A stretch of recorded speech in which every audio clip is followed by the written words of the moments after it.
ఇంకా ప్రూవ్ చేసుకోవాలి in terms of trade, in terms of business కదా. So it take some time naturally. అంటే నాది ఏదో ఫాస్ట్గా చేద్దామని కాదు, మంచి సినిమాలు కష్టపడైనా మంచి సినిమాలు తీద్దామనే ఉద్దేశంతో చేస్తున్నా అంతే. వైష్ణవి,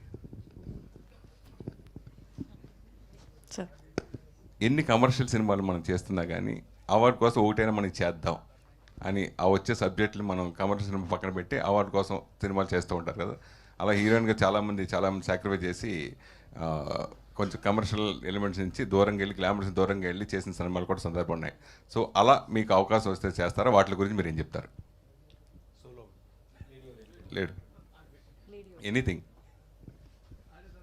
అంటే ఆ మినిట్ నాకు స్టోరీ ఎక్సైట్మెంట్ ఇస్తుందంటే సార్ నన్ను నేను చూసుకోగలుగుతాను, నాకు పొటెన్షియల్ కనిపిస్తుంది అని అంటే నేను కమర్షియల్ కానివ్వండి, హీరోయిన్ ఓరియంటెడ్ కానివ్వండి, ఆర్ వాట్ ఎవర్ మీరు అన్నట్టు I'm up for doing it. నాకు ఆ మినిట్ ఆ ఎక్సైట్మెంట్, ఆ బిలీవ్, ట్రస్ట్ వస్తే నేను చేస్తాను.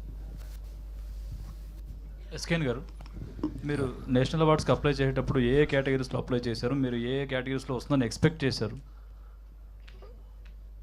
ఆ ఫామ్లో ఉన్న మోస్ట్ ఆఫ్ ది కేటగిరీస్ అన్నీ అప్లై చేసామండి. బట్ నేను బలంగా ఏం నమ్మానంటే ఈ సినిమాకి, ఎందుకంటే అంతకుముందు కూడా వచ్చిన అప్లాజ్కి నేను చూసుకున్నా. ఎందుకంటే ఇంతవరకు ఒక అపోహ ఉండేది, అవార్డులు వచ్చిన సినిమాలు ఆడిన సినిమాకి అవార్డు రాను. ఈ మధ్య ఆ మిత్ బ్రేక్ అయిపోయింది. ప్రజాదరణ పొందిన చిత్రాలకు కూడా అవార్డులు రావడంతో ఇంత ఊహించని విజయం సాధించిన, ఊహనకు మించిన విజయం